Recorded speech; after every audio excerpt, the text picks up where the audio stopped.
Hello, welcome back to my channel. I am filming this video because it is, in my mind, the next logical video to make. And so this video is my target audience is you gentlemen. I have noticed on the internet there's a lot of videos of the different genders criticizing each other and saying just overall negative comments about each other, and I frown whenever I see that. It's discouraging for anybody that sees that, and here I am. I'm filming a video targeted towards men to uplift them and to remind them that women recognize a good man and we appreciate a good man, and we know that there are more good men out there than there are men that have a better self to aspire to yet. But don't we all? Don't we all? When you criticize someone, you measure them against their faults, and you measure them against their past, and you remind them of their shortcomings. And when you remind somebody of their shortcomings, you distract them from what and who they aspire to be. And I have found that when people feel guilt or when they feel shame, they are more likely to revert back to their previous behavior. So that is not what I'm here for. I'm here to uplift and inspire and to motivate and maybe make you laugh along the way. I have noticed that when it comes to dating, it has, at least on the internet, become more of a transactional occurrence. And when I began dating, in my mind, it was more of a compatibility on the personality level. Somehow we have diverted away from that. And let me say that when it comes to materialistic things, it seems that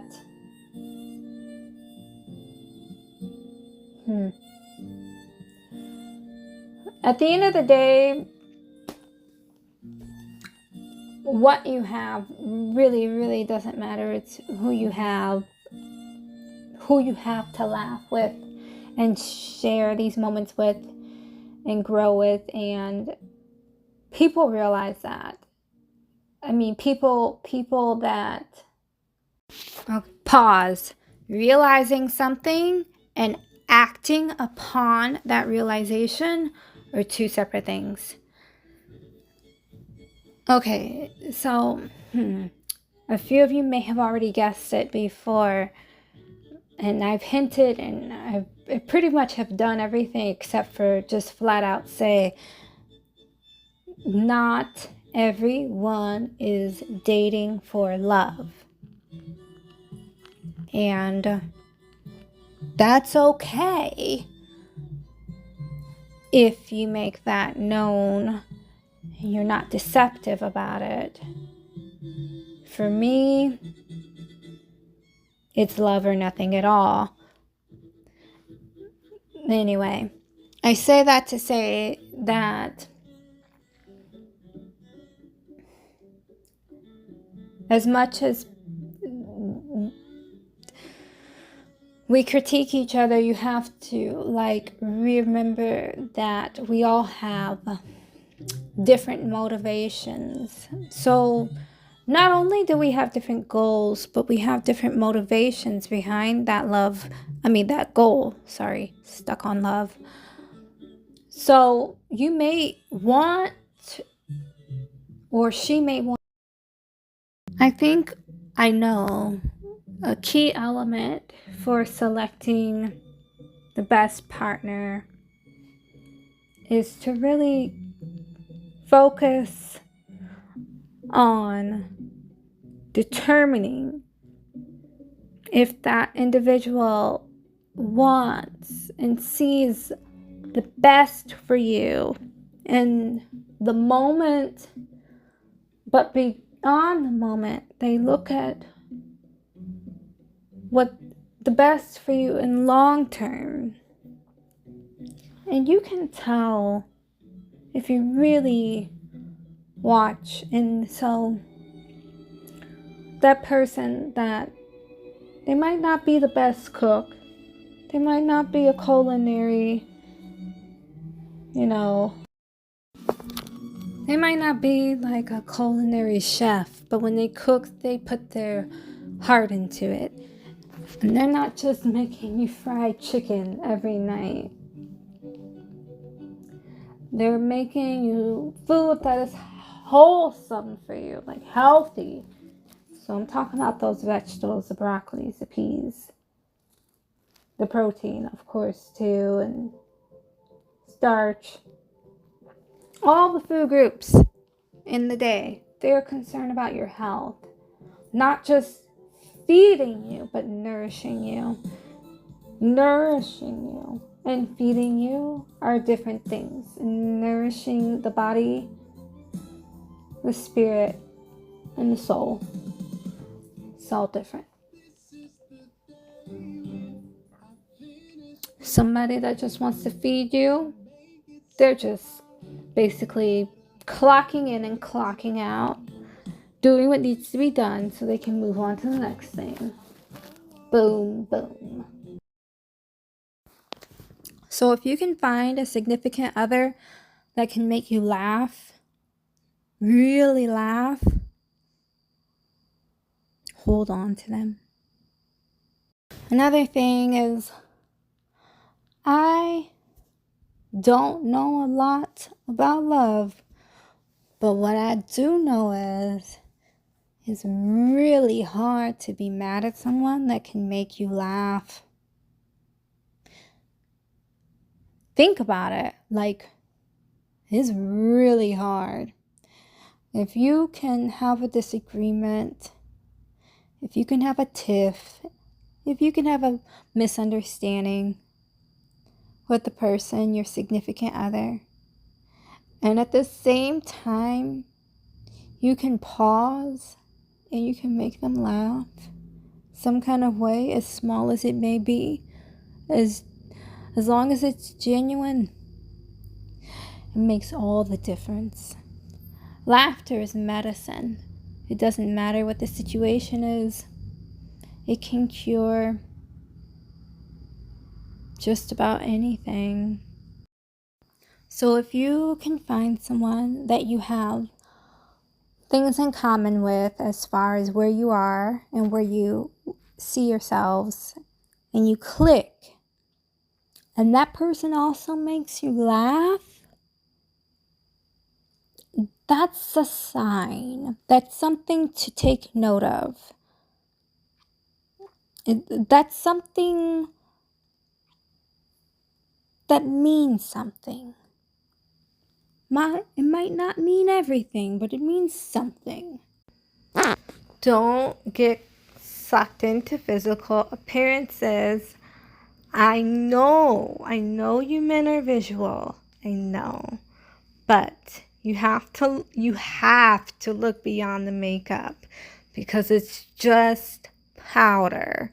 It's just pigment. It's just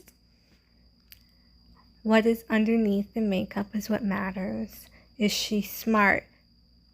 Is she kind? Is she caring? Does she have any ambition? Is she, what does she want in life? Does what she want match up with what you want?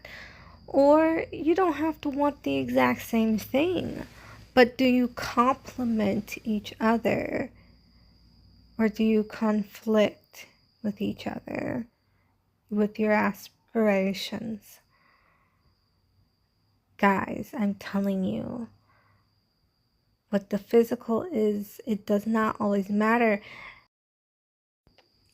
Okay, pause again, because when you take care of yourself and other aspects of your life, it naturally does come out in a physical representation. It does. And by taking care of yourself, it is a sign of self-respect and like just validating yourself. You don't need other people to validate you. And it is that indication of independence. But where was my train of thought? So yeah, in that way, what is external is a manifestation of other attributes that a person has. But do not fixate on physical appearances. What is physical will eventually, slowly but surely, it will fade. Maybe not completely, it will fade. And that's okay, because as we go on in life, we acquire new skills and we become beautiful in new ways. We become resilient in new ways. Okay, I'm going to revert back to physical appearance again. When a woman does not look like a model because she has devoted her energy and attention into other areas, maybe you specifically, like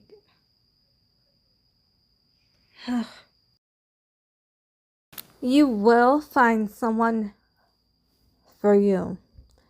You will find someone that isn't just in love with the concept, with the idea, with the notion of getting married, but someone that's actually in love with you. You as a gentleman, as a man, like you as an individual, someone. You will find that person. I assure you. If you have a good heart, a good soul, a good intentions, and you try. You don't have to be perfect, but you try. You give it a strong effort. Yes, you will. You will. If you cheated before, you cheated. Just be honest about it. Because when you lie, you take away the other person's ability to make an informed decision using the facts and analyzing the facts so that they can make an informed decision. But don't beat yourself up about it. That saying, once a cheater, always a cheater, it's so negative, and it negates the fact that people can change and people can improve themselves. Don't you linger on your past. You can and you will be what you aspire to be the most. If you disagree with me, that's because you didn't find your gift. You found somebody else's gift. But if you found your gift, you'll know. When you find a woman that appreciates you and sees you for who you are and respects you and uplifts you to aspire to be something even more, be faithful to her. Let her know she is the only one, and then commit to that. You can commit to someone before you're married. You can be devoted to them and exclusive. But of course, you have to have that conversation. Otherwise, it's just assumptions. And we all know what happens when we make assumptions. So be clear and to the point. Don't evade the uncertainty. If there's uncertainty, then you clarify it. You step up. Make it clear. And if you're not interested, just let her know so she can go about her business. We're not all as fragile as you think we are. Sometimes the fault really isn't a fault at all. It's just an opportunity. It's just a little quirk in our personality. Something to laugh about. Don't stop teasing your partner. Don't stop making jokes. Even especially, actually, when you are a little annoyed with them, a little bit irritated. There's nothing like having somebody be a little bit annoyed and then some kind of way making them laugh even when they don't want to. And the laugh being genuine.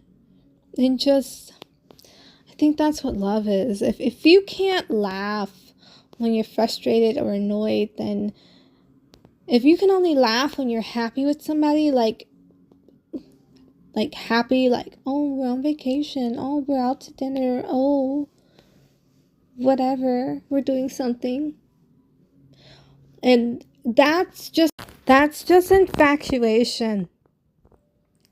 Remember, women, we are God's gift to men. Okay, so yeah, I said it. It's because it's the truth. It is. Her, appreciate her. And if you are the best version of yourself and you can't do that, then maybe you have selected the wrong person for yourself, and you owe it to that person and to yourself to let it go with dignity. Dignity on your part and respect for her. You know what? Protect the whole relationship while you're at it, because people are jealous of love. They're jealous of what you have because they don't know if they're gonna have it. I know, yeah, but that's the truth. For some reason, there's this notion that only one particular gender is susceptible to jealousy, when jealousy does not have a gender, has no socioeconomic status, it has no age limitations. It is what it is. So be aware.